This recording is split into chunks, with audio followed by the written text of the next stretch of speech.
Alrighty, everyone. Welcome back to DSP versus the Internet, episode 34 for October 8th, 2023. We are now beginning with the standard member submissions, which are put into a randomized playlist. First things first, it looks like they've selected Brutal Moose. Once again, we've seen this guy's videos. He does taste test stuff, right? So let's see what he did. We're not going to watch the whole thing. It's very long, but we can get past the intro and see some of the stuff that he's taste testing. So let's see what he does this time. A zesty, southwestern flavored combination of black beans, sweat potatoes, and peppers What the hell's a with sweat? beef Oh, and sweet rice. potato. He said sweat potato. It's close. Speaking of sweat, I'll address that one of the biggest complaints about my last video.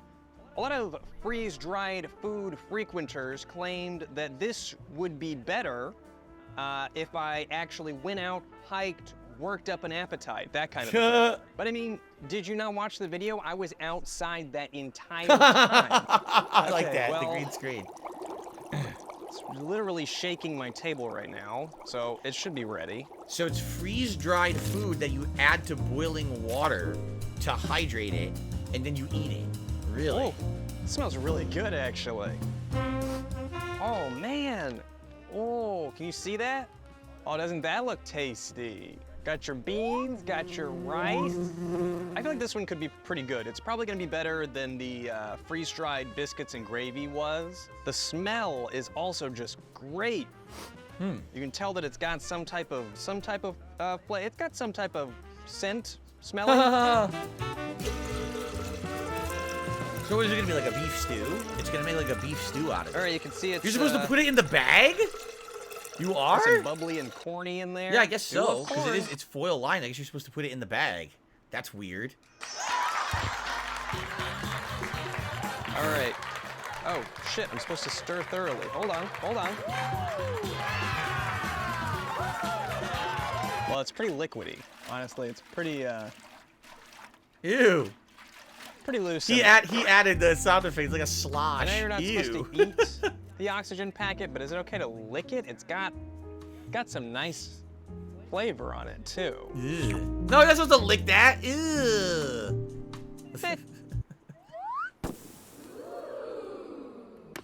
Boop, boop, boop, boop, boop, boop, tick-tock, tick-tock, tick-tock, His tick-tock, editing. tick-tock. He has so much editing. His editing is one of the best parts of his videos. He has so much silly editing. I like it. Tick-tock, tick-tock, tick-tock, tick-tock, tick-tock, tick-tock, tick-tock. Boop, boop, boop, boop, boop, boop. Did that look cool? All right, let's break into this beef skillet. Why don't we? Oh, looks pretty corn. Who likes corn? Do you like corn? I likes corn.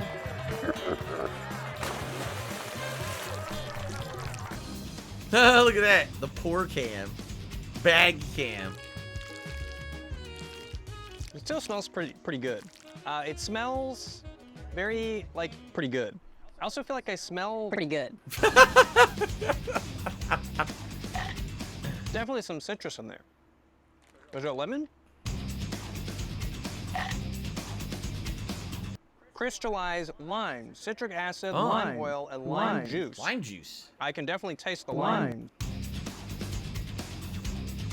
I wonder how much that costs. It's just dehydrated Honestly, like it's stew, extremely right? I wonder what lime. it It's costs. very, very lime. It's mostly lime. Lady Christmas is meant for hiking and camping. Cooking in the bag The is beef's a ideal. little You don't dry. need like The stuff to beef cook is a in. little I see. dry. Beef doesn't really taste like beef. Beef tastes like dry. I'm gonna try it again, but I'm not really a fan.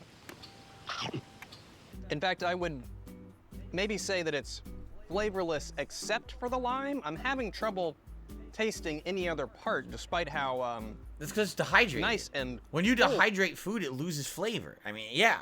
Just like when you freeze food, the more you freeze it and the longer it's frozen, the less flavor it'll have. It's the same thing dehydrating. Like, yeah.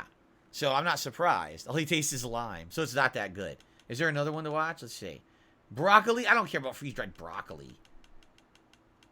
Mysterious Uncle Ben's what? shelf stable as the freeze-dried foods. It's Bass Pro I also Shop's can't really Uncle say that I'm a Buck's fan what? of cream cheese Uncle and Buck's chive cream chips. cheese I've and never had a chive cream chips. cheese and chive chip. I like cheese. So these are just chips. This isn't like freeze-dried food. It's just chips. Well, they smell of chip. That's pretty good. Definitely kind of reads to me as a thin kettle potato chip. I'm used to them being slight bit crunchier. It kind of tastes like sour cream and onion. In fact, it tastes a lot like sour cream and onion to the point where it's like, just get sour cream and onion. Okay, let's go on to the next video. Alright, what is this? What does that say? I have no idea what that says. All right, Michael. Oh, we're here no. on your special day. That's right, it's my birthday today, not anybody else's. All It's right, my Michael, birthday. calm down. Oh, Mom, no. shut up. I get all You know what this is? It's the sequel to that video we watched months ago.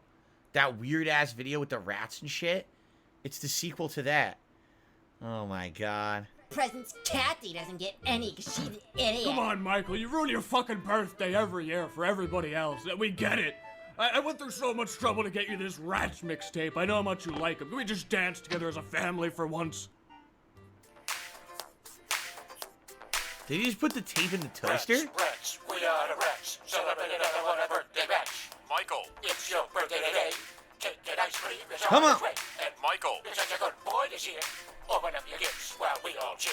This year I got something new and exciting and different for everybody. I like this. Michael, Hey kids, it's the clown. What the fuck? Whoa, whoa, whoa, whoa, Get easy. away from me. Please, what the hell? What the hell? Who's that? This clown's out of control. Just chill out, everybody calm Why down. is my Guy a birthday? bee. Everybody calm down, I'm just a clown. Who was that? Oh, whoa, man, that clown. Why did you invite him? That was a clown? Rats, we're rats.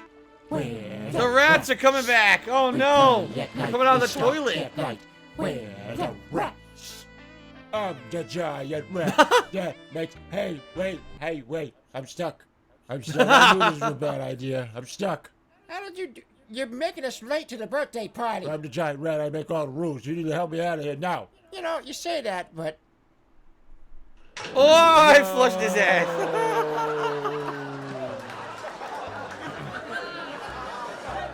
hey, happy birthday. Dad, those are rats. Yeah, happy birthday. A special box inside a treat for you here. Thanks for the guy. They Thanks took for the guy. clown. Bye. Oh, I remember that box. I shit in that one. No, Dad, Oh! it's definitely something really cool, a super cool toy that everyone's gonna be jealous of.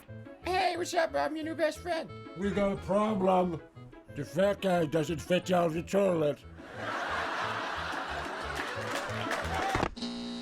It's just so weird, right?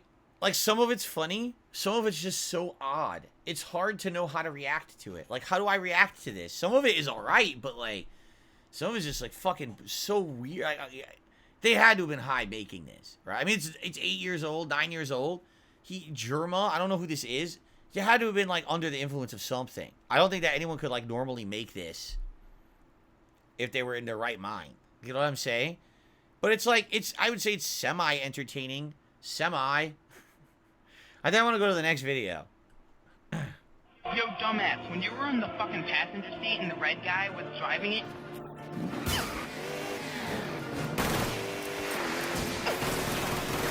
Uh-huh. Yeah.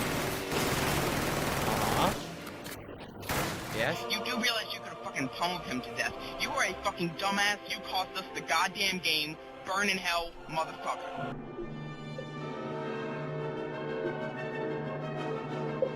From 2011? What was that, Halo 3? From 2011? Halo 3 was like 2007.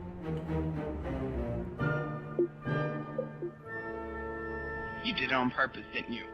Fuck you. Fucking tool. You are a fucking... It was Halo Reach? People saying that was Halo Reach. You know, Oh, you know- okay. Fuck you, that's it. You know, fuck you, fuck your family, and fuck your mom.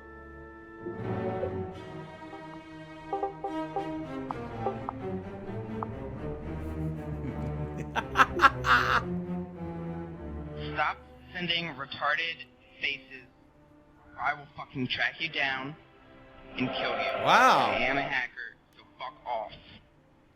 Wow. Nice guy.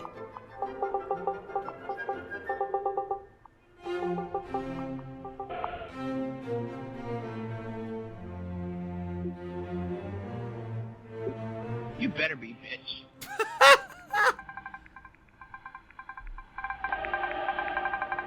He's still going. How long is this? Oh my god, this is 5 minutes? A 5-minute clip of this. Alright, I think we gotta move on. Jesus. Oh, it's the Acappella guy again. The Acappella singer. This is from Tears of the Kingdom. Oh, this is recent. Yeah, only a few months ago. Oh, he did this 2 weeks ago. Boom, boom, boom, boom. Oh my god, he's multiplying.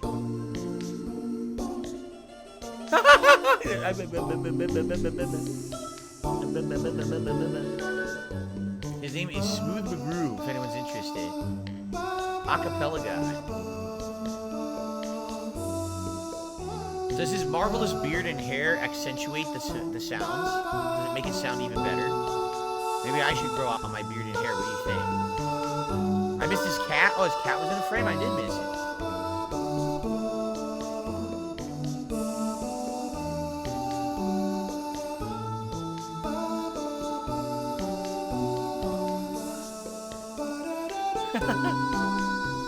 It's nice. La la la la la. Alright, I'm definitely not watching this whole thing either, but it's nice, calming clip. It's nice that this guy has some talent. He actually gets, decent views on stuff. That's nice. Probably took a lot of work to put this together.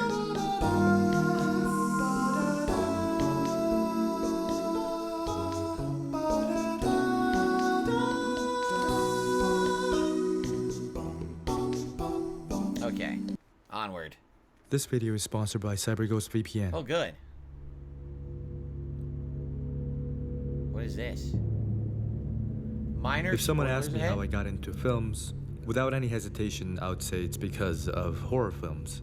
The rush of adrenaline I felt with masterclass works like Tobe Hooper's Poltergeist, David Cronenberg's The Fly, or John Carpenter's 1982 classic The Thing very was scary more than movies. enough to pull me into the world of cinematic horror, and I watched hundreds, if not thousands, of horror films over the years. Of course, the more you watch, the less you get affected by the repetitive formula horror films tend to have, and I myself don't get scared as much as I did before. I remember that one. Well, that's not Insidious. What movie is that? I forgot that one. What the name of it is. The ghost in the video. I forgot what it's called. The recent addition of directors like Ari Aster, Robert Eggers, and Jennifer Kent, to name a few, has without a doubt revamped the horror genre Babadook, I to a thought, was certain degree, genuinely but scary. Like, what did they say? Eggers or whatever? Whoever that is. Whoever made The Witch, Hereditary, and Midsommar, I don't find those movies scary at all. I really don't. I don't think they're very good scary movies. But Babadook genuinely was scary to me. Like, I was actually genuinely scared by that movie. as someone who has grown up with Asian horror, I always felt like something is missing in these recent films. Yeah. Then one night, while The old going school through Ring my shit old was so watch scary. list, I stumbled upon a film I had watched as a young kid, so haunting that I had refused to watch it again for years. Really? The film itself is far from being perfect. Not The but Ring. There's a scene that is so well done that even now it blows my mind. Really? This scene is from a 2001 Japanese horror film directed by Kiyoshi Kurosawa called Cairo. Okay, so for the record, I have absolutely never seen this movie. I don't know anything about this movie. Are you guys okay with watching this? Because this likely is going to spoil this horror movie for all of us. I've never seen this, Cairo. And Japanese horror, when I was younger, scared the living shit out of me. These, like, seriously, like the Ringu and all that, I was terrified by that shit when I was younger. So, we're going to, okay, people want to see it. All right, we'll watch it then. But this is going to spoil for a lot of people. If you don't want to be spoiled by this movie, do not watch this video with me. Go to the next part of the React show. Okay? All right. And it goes like this. A man finds an apartment unit sealed with red tapes on his way back home. Attracted by its odd energy, he decides to take the tapes Why would off you do and that? have a look inside. The No, place really, is genuinely, dark, why would you do hollow, that? It's and not yours. cold. He carefully walks around, examining the empty space surrounding him until he reaches a dead end with red markings all over and a couch in front. Something feels off. He's too far in, a vulnerable state. What if there's something behind him? As we hold our breath in, an ominous piece of music enters the So scene. something's gonna be behind him. Yep. And we see a woman standing still, barely visible. Of course, you might say, but what's interesting is that this woman is framed as a part of the background. Okay. Off from the center, away from the lights, and far from the camera. So it's a ghost. Like the walls, the stairs, the column. Not only is this a brilliant way to force the audiences to discover the unknown woman, but it also makes her that much more threatening because she stands as if she has always been.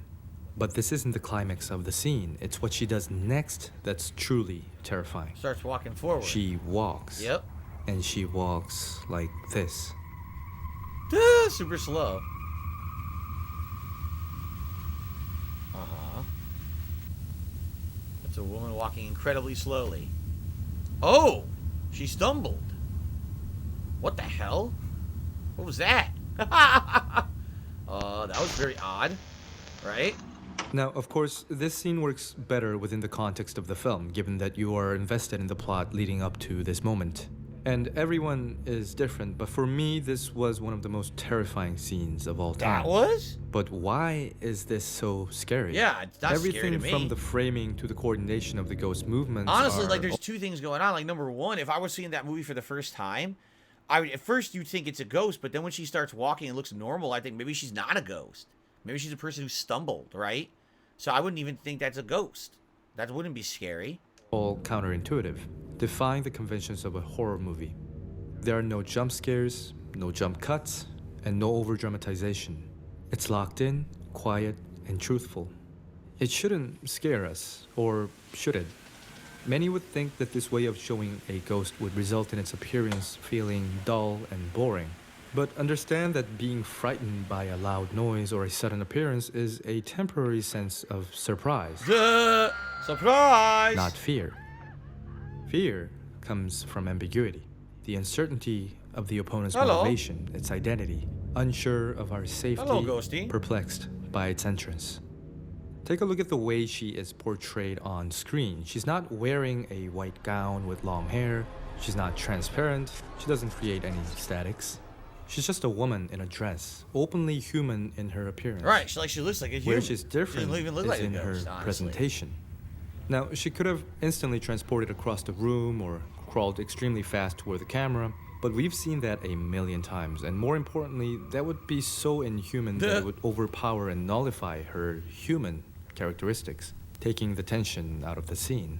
So what Kurosawa did instead is to expose the audience to the perfect, uncanny valley, that creepiness when we encounter an entity that is almost, but not quite, human.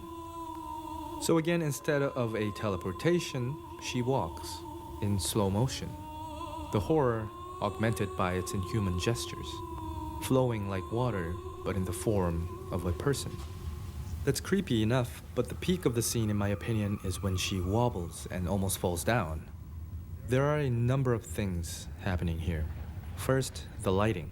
This exact moment is the only time we see the ghost's face, as she ducks at a precise angle that syncs her face with the only source of light in the scene. And what's beautiful is that her face doesn't have to look scary at this point to create suspense. It's the unexpected reveal itself, paired with her bizarre movement that shocks the audience. And on that note, the second thing is the movement. I don't know. I don't think I agree with this guy at all. I don't think this is scary. I like, okay. Like, for me, like I said, if I was watching the movie for the first time, at first you think, oh, it's a ghost. But then when she walks in slow-mo kind of normally and then kind of stumbles, I don't think that's scary. What's scary about that?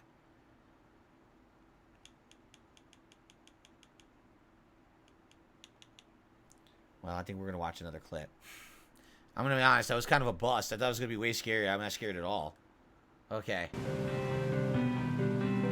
Oh, I have to read this?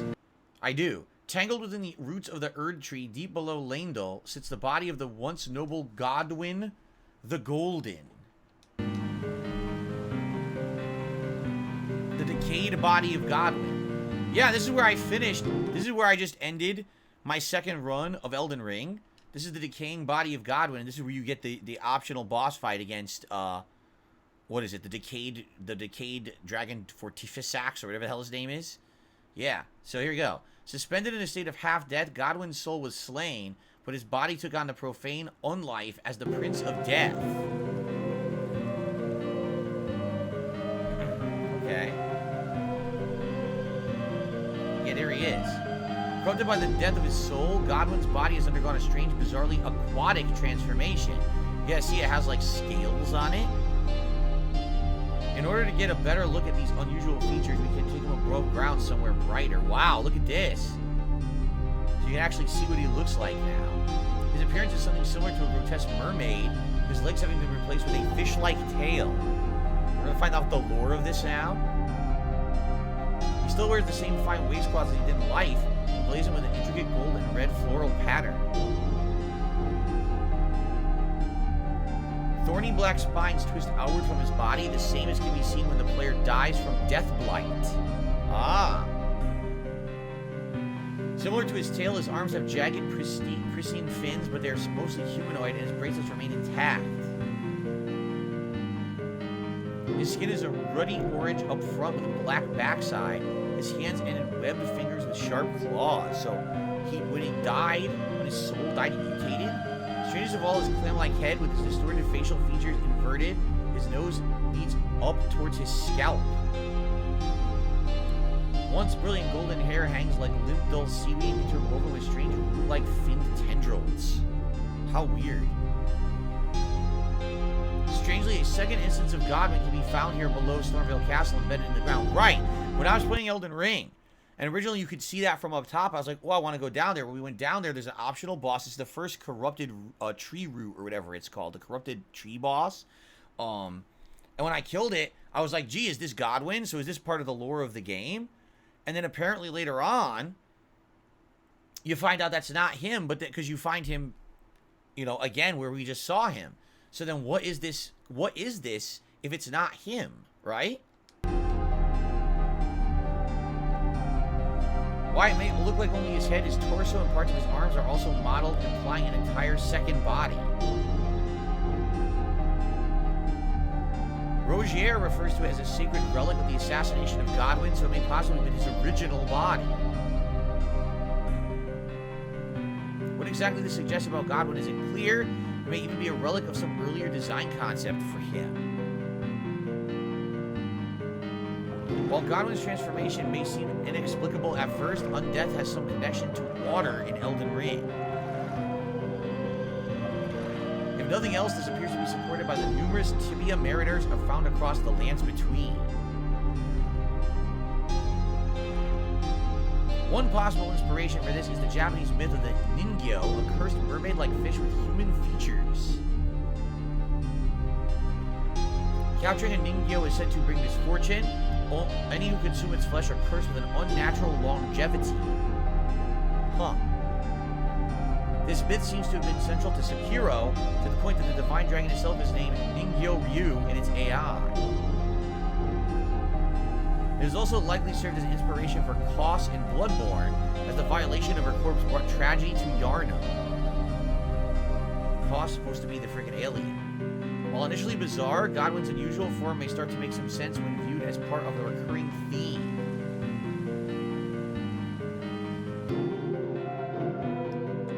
No, not really. I mean, what they're saying is because he's undead, he gets mutated into a fish creature. But is it, I mean, they said it was the dark blade, the black blades that killed him, the black knife assassins. But is it ever explained, like, how he stayed alive? Is it ever really explained why the bed maiden, whatever her name is, like, why she's with him and keeping him alive? I don't think anything's really fully explained. And why are there two instances of him? Why is him under Stormvale? Why is there that body? If then it shows another version of him underneath the Erd Tree, where then you end up fighting the Fortificax, you know, corrupted dragon. It's never really explained, right? Very confusing. I mean, all the lore of Elden Ring is confusing. It's a good video, though. I think this person puts out tons of lore videos about Elden Ring and all the Souls games, by the way. If you want to check them out, they're pretty well done. Okay, so, guys, great stuff. We're continuing on. In the next part, we'll do a little bit of Q&A and continue on with the spookiness. Thank you for watching. I'll return shortly with more. Thanks a lot.